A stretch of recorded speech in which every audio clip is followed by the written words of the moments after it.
This video is about the famous Bayonet Attack, which is regarded by many as the biggest problem for the fans of the Kingsindian defense. We are following a rapid game between the Polish player Wojciech and Armin, who is from Egypt. Both are ranking in the proximity of 2700 ELO, which is the reason for the high quality of play despite the limited time available. I picked this game because it is very rich of patterns and motives typical for the Bayonet Attack. Wojciech opened the game with d4. Knight f6, c4, g6, knight c3, bishop g7. These moves define the Kingsindian defense. It is an opening highly popular on club player level. In my opinion, there are two reasons responsible for this phenomenon. First of all, black brings about instant imbalances, which allows him to play for the full point, opposed to other more solid openings such as the Queen's Gambit declined. The second reason is that due to the low degree of contact between both armies in an early stage of the game, black is allowed to unroll typical motives and patterns, opposed to learning or having to learn a huge variety of moves and lines by rote. Of course, on a higher level of play, black indeed has to know exactly what he is doing, because strong white players will put the black player under enormous pressure. Now let's move on with the game. White accepts the invitation by black and grabs a lot of space in the center. And this actually is my point of critique. I consider the Kingsindian to be not a fully valid opening, such as other openings like the Grünfeld Indian, the Queen's Gambit, or the Nimzo Indian. The reason is that black shows quite a disrespect for space. And all of us know that space in chess is an asset. We know from the classical school of chess, founded by the likes of Steinitz and Tarrasch, that white and black should engage in grabbing as much space as possible in the early stage of the opening. Black thinks he can violate these principles. Now d6 is happening, the normal move, stopping white from playing e4, e5. Of course, black later also wants to place his pawns on the dark squares. Knight f3, castles, bishop e2. These moves define the classical variation of the Kingsindian defense. In my opinion, the classical variation is white's strongest weapon against the kid, but it's not the only good variation. You can also play the Samish variation, you can play the g3, Kingsindian, and also other lines. e5, this is the main move here, but black could also play c5 instead, or bishop g4. Castles, knight c6. Again, the main line. There are many other moves like knight bd7, knight a6, e takes d4, and many more. But this is the move you have to play with black if you really want to enjoy yourself and have some fun. But it is this move that is now under pressure due to our Bayonet Attack. d5, knight e7. This position is called the Mar del Plata variation, and it is a tabir because here white has a huge variety of different lines. For instance, could he play now knight e1, which is the old main line. Then there is the move knight d2 and also a4. Beside that, bishop d2, bishop g5, all have been played, and even king h1, not the worst move here. But the best move by far is, in my opinion at least, b4, which defines the bayonet attack. White immediately expands on the queen side and intends to continue in that style. Indicated by the green arrows, you see White's intentions. He wants to push c5 and also a4, a5 if possible, gaining as much space as possible and inducing weaknesses in Black's camp. These aggressive pawns resemble an infantry with their bayonets, and this is how the line received its name. So what is the idea except for gaining space? One hallmark of the bayonet attack is the knight on f3, which we leave here as long as possible. Let's go back half a move. Let's put the move knight e1 on the board, which is the most frequent move here, the old main line. Here Black would play a move like knight d7 or knight e8 and then push his kingside pawns to f5, f4 and then later also g5, g4 with the intent to checkmate our king. Actually, nobody really loves to be attacked, and that's why the bayonet attack enjoys more and more popularity, because with a knight on f3 it is very difficult for White to execute this pawn storm scenario. Now, in this game here, Black continued with a5, which is the second most frequent move. The most popular move is knight h5, but I personally consider a5 to be the best move here for Black. So we have the critical move already on the board in this game. a5 visibly undermined the b4 pawn, which otherwise would have been very helpful to assist the c pawn in pushing to c5. Now our b pawn has to leave the board, which is a pity, but not the end of the world. Rook takes f5, a4. White is grabbing more space on the queen side and also enforcing the maneuver bishop a3, b4. That is important because we want to push c5. After the rook would have moved back to a8, we then could play c4, c5. If Black should happen to prevent this by playing his pawn to b6, we then would do the same with playing the bishop to b4, that is, but then we would play a4, a5 in order to exchange the b pawn, after which the c4, c5 push is back on the table. There's only one way how Black can reliably prevent this c4, c5 idea, and that is by blocking the c4 pawn. This is what happened in the game. If I was Black and wouldn't know how to play against the bayonet attack, I would intuitively play the same, I guess, because this structure looks very stable. It appears that White is stopped with his play on the queen side, and that Black now has all peace to continue with his kingside ideas. But the thing is not that easy, because first of all, White can make considerable progress on the queen side even in this structure, and also the king side in the bayonet attack, that is not Black's playground but rather White's. This is contrary to the notion that Black is only playing on the king side and White not. That is not true for the bayonet attack, as you will see.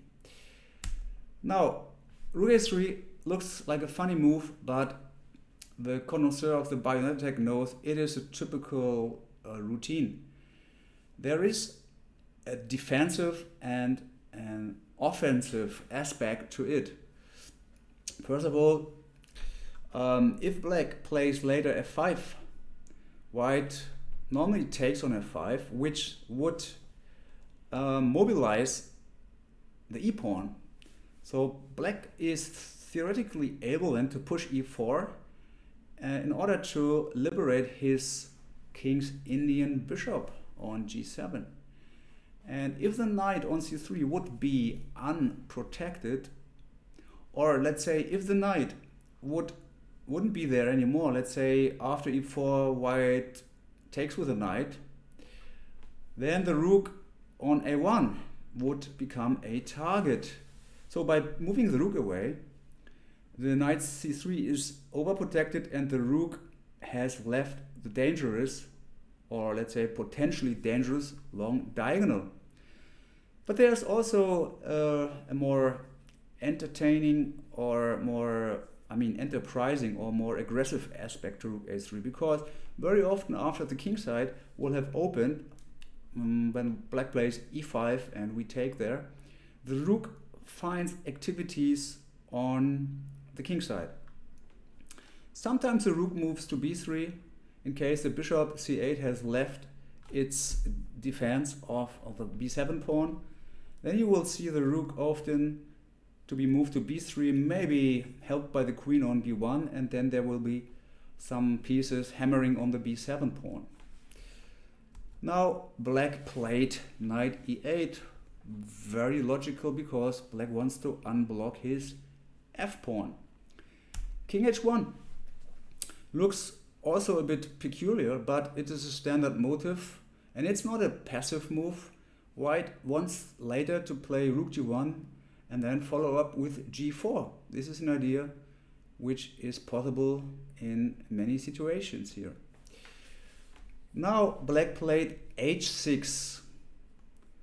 Now we ask ourselves, why isn't he playing f5 immediately? Wasn't this his idea? The answer is that f5 very often, and here as well, can be answered by knight g5. This is one of the reasons why we love this knight on f3, why we don't want to play the knight to e1 or d2 on move 9. Now the knight is setting its sight to black's soft spot e6. I give you a typical line here. Let's say black plays a nondescript move like b6. We could now play f4, and this clash of pawns and the ensuing opening of the position is good for white as he has more space. Look at our pawn d5 standing against the d6 pawn. These pawns define the strategical topics of this position because white has so much more space than black, can maneuver his pieces better, and due to that, this infighting which occurs now will end mostly very favorable for white. What happens if black pushes white's knight to e6? I give you one representative variation. Knight e6, bishop e6, d e6. This is quite typical for the bayonet, the pawn arriving on e6. In some variations it is very difficult to get hold of this pawn because it can be defended indirectly sometimes, but here black can actually capture it. So let's say black plays queen c8. Of course this pawn on e6 has to be devoured, has to be removed because it is quite a troublesome intruder if it cannot be removed. It takes away some squares for black's pieces. Sometimes it can be pushed to e7 in order to cause further damage, but here black does manage to get rid of it. E takes f5, g f5, but now white plays g4. This is also a typical move in this knight e6 structure. I mean, knight e6, bishop e6, d e6. This is also like a topical or typical structure in in the bayonet.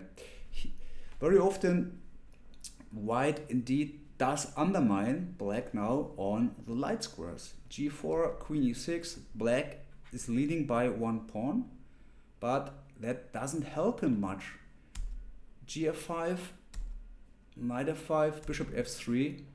The bishop has now a fantastic diagonal as the pawn has left its place on D5. White is threatening to win the queen, that's why the king has to go to the corner, and now Knight D5. If you look at the arrows, you might get an idea what's going on.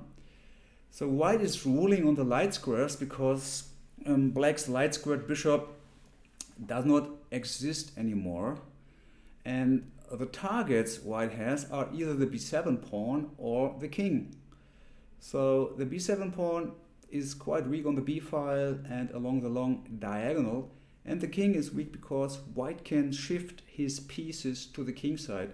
The bishop might be placed on e4, the queen on h5, the rook on g1, the other rook, the a3 rook, as I mentioned before, can be switched along the third rank to the king side. So this superiority of piece power or firepower is quite irresistible here. Now let's go back to the game. Here black played h6 in order to prevent that knight sortie to g5.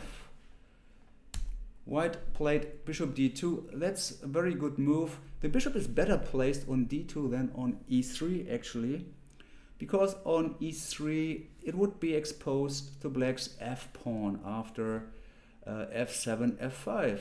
Secondly, the bishop from d2 is looking to a5, so the rook now feels a bit uncomfortable. And the third argument for, let's say, not placing it on e3 is that the rook a3 is remains unhindered. It can later on move along this third rank, or let's say when this knight might have played or be moved to b5. So it is a very harmonious setup. There's one more point to it. The bishop also clears the first rank for the queen, which can go either to b1 or to c1. In the game it went to c1, as you will see. Now the rook moved away from the scope and the influence of white's d2 bishop, also overprotecting the d6 pawn. The d6 pawn is the biggest weakness in the structure, and I guess I mentioned it before. It is the biggest downside of playing c7, c5, because it can be attacked by a knight on b5. Okay, what did white play? It was the move queen c1, made possible by bishop d2. Now the pawn h6 is under attack. In the game, black defended it with the king, which was not the best option. Let's have a look at g5, the alternative. The problem with g5 is that it weakens the light squares on the king side. Let's see. Bishop d3, f5, takes, and now queen b1. White will exchange light squared bishops, and then black remains with his bad bishop on g7. It is most, or quite obviously, very bad if you just have a look at the pawns which are located on the dark squares. So this bishop very often ends up being a big pawn. Now let's go back to the game. Here black defended the pawn with his king. White plays bishop d3, and that's why white wanted to have the king exactly on h7, because after f5, I mean, what else should black do? After f5 we see that white's bishop and black's king are located in an opposition. Or, okay, that was a funny pronunciation, opposition. Now black wants to play f4, in initiating the pawn storm. And 99%, or let's say 95% of the cases in this structure, white takes on f5. If I say this structure, I exactly mean the structure with a pawn on c5. If the pawn would be on c7, and if white would have made more progress on the queen side, like having the pawn already, his pawn on c5, then sometimes white can let this push f5, f4 happening, because black would then be very often late to the party and white would push through earlier than black. But here white has to take. E takes f5, and now the opposition of bishop and king becomes relevant. Now there are three possibilities to recapture on f5. In the game they have then g takes f5. Let's have a look at the alternative possibilities. First, knight takes f5. The problem with knight f5 is that obviously now the square e4 belongs to white's pieces, especially the knight, which would have a fantastic outpost on e4, also pressing against the d6 pawn. Then there is some pressure along the b1 h7 diagonal, and as you can see, the g6 pawn is pretty soft. Black shouldn't take it for granted that there is a knight on f5 blocking this diagonal, because white can sometimes, actually very often, just play g4 in order to expel this knight. Let's have a look at some moves. Queen b1. That's the best place, because c1 was only an interim square in order to lure the king to h7, but b1 is the best square. You can see the queen exerts pressure along one line and one diagonal. Knight f6, bishop c2, making space for the rook along the third rank. King h8, and now h3. White is clearly better. There might be a future g4 in this position, and you see black has so many soft spots: b7, d6, g7, h6. White will be able to break through on the king side by means of g4 or f4 later on. And as white has more space, black has not that many possibilities to fight white back. Now the other move would be bishop takes f5. After bishop f5 we see a very special motive, actually. Like, this is like higher bayonet attack mathematics. Bishop e2.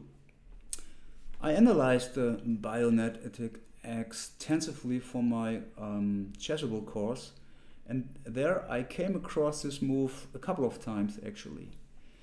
The idea is not to back off, but to gain control of the b1 h7 diagonal. In this case, by first moving back one step in order to afterwards moving 2 steps ahead. So the idea is knight h4, attacking the bishop, and once the bishop has potentially gone away, we could return with our bishop to d3, and then also let the queen join in by queen b1, and we would be the ruler of the important b1 h7 diagonal. Let's have a look at some lines. Knight f6, knight h4. If now the bishop returns, exactly this will happen. Queen b1 to follow, and then g6 is in distress. Of course, here black can also play a move like e4, but after queen b1, the e4 pawn and also the bishop f5, they are under pressure. The bishop can be taken any minute by the knight, and also f3 is in the cards here in order to pry open that diagonal. And also b7 is now quite weak. A very good position for white. Another move after bishop e2 is g5. This prevents knight h4. Looks quite strong at first glance, but look what happens now. Like a bolt from a blue sky, we see g4 happening. Actually also a typical motive. It's one of the many standard patterns in the Bayonet Attack.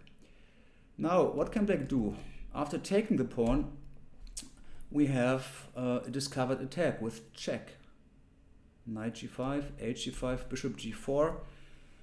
Now the g5 pawn is very weak, but we also won the battle on the light squares, and you can also envision the bishop being on e6 and the rook coming to h3, which makes the king look a bit uncomfortable on h7, right?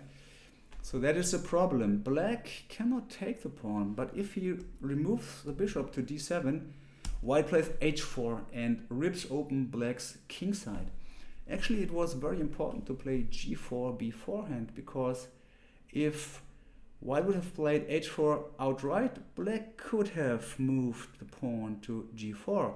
So you can consider this move, g4, as a blockade device. Very sophisticated. Now let's go back to the game. In the game, black took with a pawn. This looks at first glance very shrewd, but actually it is worse than recapturing with a piece. The good side about the structure is that black now controls a lot of squares, and white doesn't have the square e4 available for his knight any longer. We already also have a direct threat, e5, winning a piece. And yeah, the pawns have a lot of potential. But I tell you what, by theory this all looks quite good. But whatever black does, if he moves, let's say f4, if he moves f4, then the square e4 becomes very weak. It belongs to white, and also the light squares on the b1 h7 diagonal. If black moves e4, and doing this without winning a piece, I mean, then the square f4 becomes weak. White could maybe place a bishop there or a knight, and also white would be able to pry open this structure by f2, f3, breaking up the structure and working his way towards black's king. So in practice, moving the pawns comes with a lot of problems. Then we see that now the king is more open than before. The king has been deprived of one part of his pawn shield. The square g6 is now weak. The square h5 is weak. Also h4, because the g pawn cannot protect h5 or h4 anymore. And then the f5 pawn sometimes also turns into a weakness. And last not least, white has received a pawn lever. White can pry open the position by g2, g4. So there are a lot of problems occurring in this particular structure. Now white played a fantastic move, which is routine. Once you studied the bayonet, you know all about these routine moves, of course. The knight has now, and there is no pawn on g6 anymore, a fantastic outpost on h4, and is covering the soft spots g6 and f5. Also, the f-pawn now has been uncovered. So white's general idea is to open up the king side by either g4 or by f4 followed by g4. This would activate his entire army and would leave black in a very, very sad spot. Black played the normal move, knight f6, and Wojciech, he played f3, also a standard move, intending g4. Not only that, also black's e5, e4 is not possible any longer. We can actually now evaluate this position, and it is won by white. If you are not familiar with the bayonet attack and the typical motives and evaluations, you wouldn't know that. By pure optics, you might think that black is doing okay, as he has a fair amount of space here, but white's pieces are so much more active due to the central pawn structure and black's vulnerable king. Now we see black playing knight fg8, and here Wojciech could already have played g4, winning. Let's give some line here. King h8, gf5, queen e8, queen e1, knight takes f5, recapturing the pawn finally. Takes, takes, takes. And now after knight e4, we can conclude that white has a won position because black has so many weak spots. The b7 is weak, the d6, the square g6, the pawn h6, the bishop g7 is not only a passive piece but can also be subject to an attack on the g file. The rook a6 very often is out of play when it comes to kingside action, and white can place his rook to the g file, his queen to h4, maybe also bringing the a3 rook into the game. This rook could be activated later by rook a1 and then maybe placed on g1 after rook g1, g3. So this position is hopeless for black. In the game, Wojciech played g3. I want to remind you that it was only a rapid game. g3 is also a good move, over protecting the knight. So no knight takes d5, queen takes h4 tricks anymore.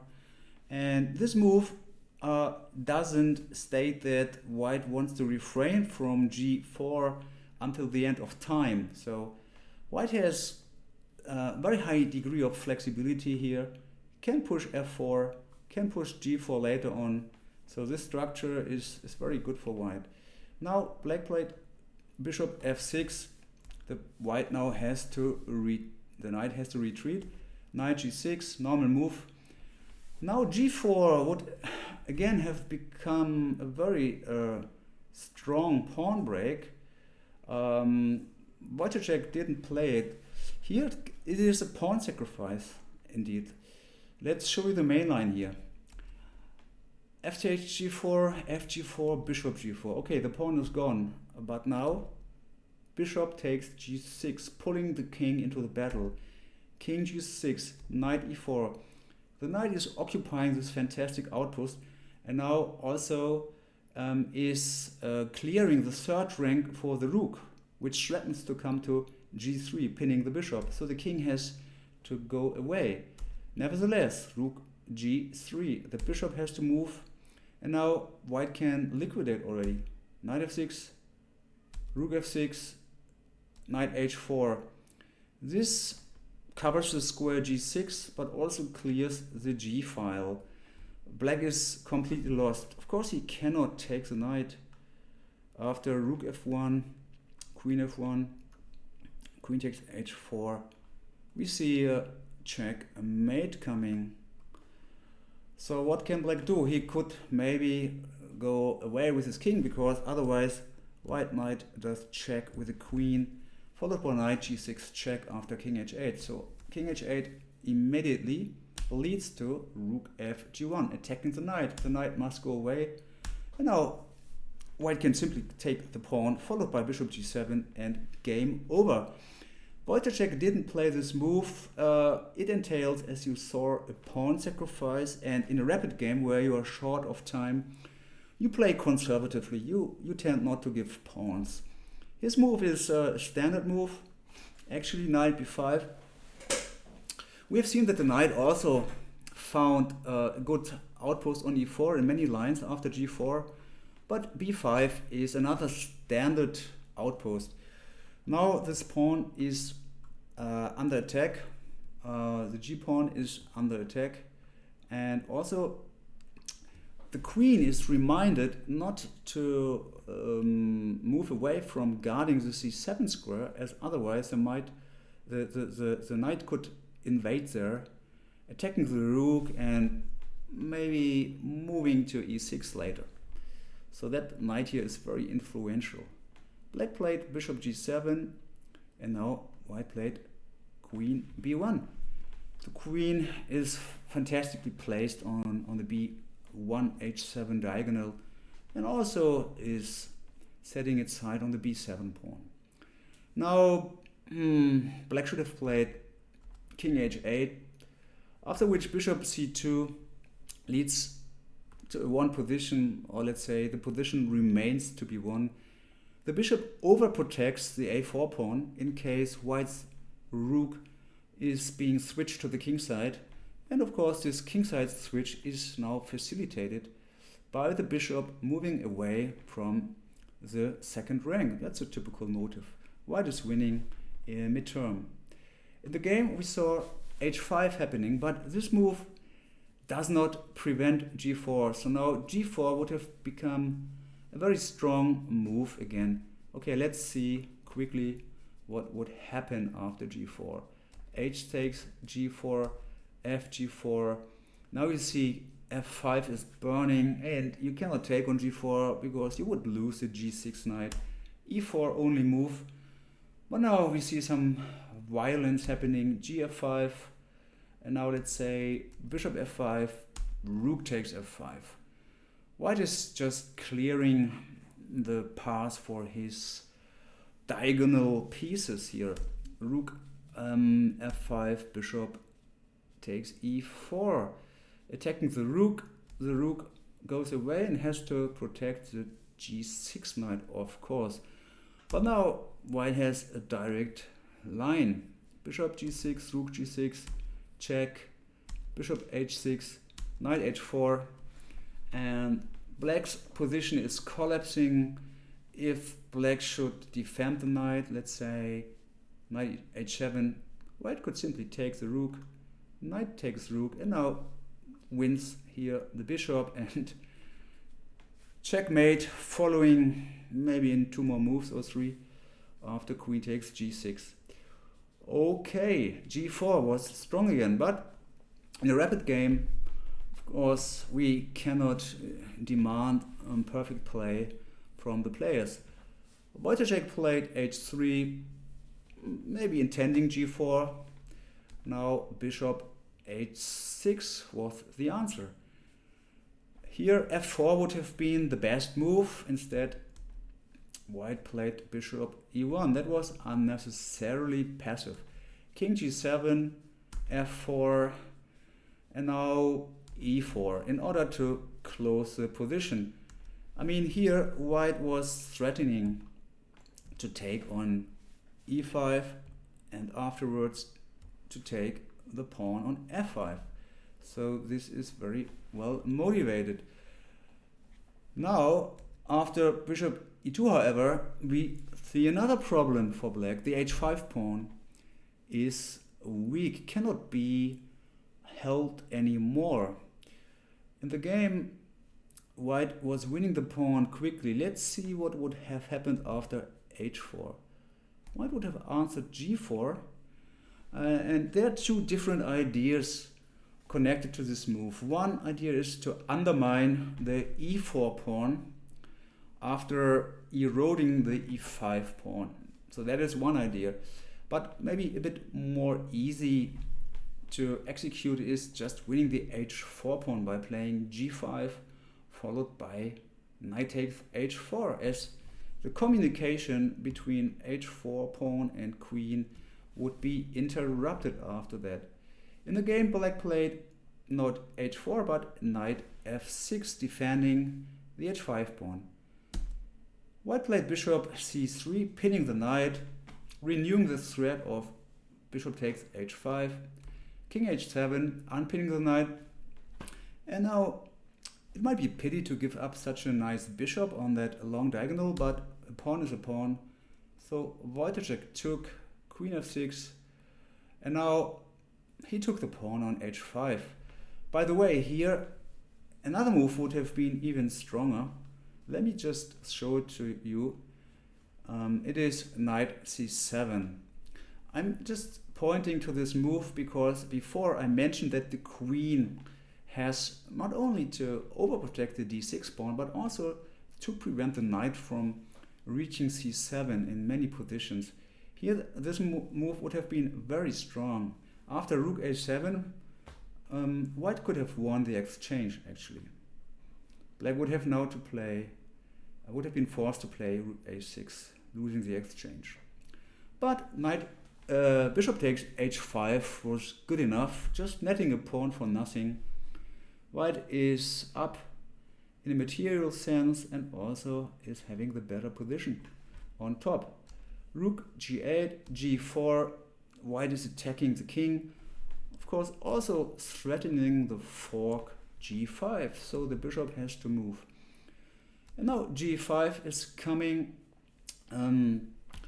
attacking the queen and also taking some squares away for black on the king side, putting black's king in a precarious spot, as you will soon see. Queen b2. Normally you don't want to exchange queens when being down material, but here this is black's best bet, as white has dangerous attacking chances. And yes, queen d1, that is a very good move, so Wojciech refrains from maybe the tempting exchange of queens, just banking on his extra pawn. He sees that on top of this extra pawn, he has realistic attacking chances against the king. Now bishop d4 happened because white's idea is to take here on g6, followed by knight h4, queen h5 check. So now the bishop moves to d4 in order to give his king a bit more space there. Now there would have been a direct knockout possible, rook b3, in order to deflect the queen from defending the bishop on d4. Let's say queen a2 takes, everything is forced. Now for instance king g7 doesn't work because white simply could take the bishop, and after cd4 queen takes d4 check. As I mentioned, the queen is not covering the square d4 anymore. After king f7 instead, the queen invades via h5, king f8, and now again knight takes d4, and as the queen is not on b2 any longer, the pawn has to take, and now white is finishing his attack with a queen on d4. Now queen g7 would have been possible, and that is the strength behind the move rook b3, just depriving the queen of this long diagonal. Instead, Wojciech played rook g3, also a decent move. We will now go quite quickly through the rest of the game because the battle is decided. Both players didn't play the best of moves, but it was a rapid game, so we have to be tolerant here. Bishop d7, bishop takes g6, king g6, knight h4. So that was the idea by playing the queen to d1. King f7, queen h5. Here rook b3 again would have won on the spot, but doesn't matter, who cares. Knight h5 check, king e7, g6, rook takes a4, knight takes f5 check, king d8.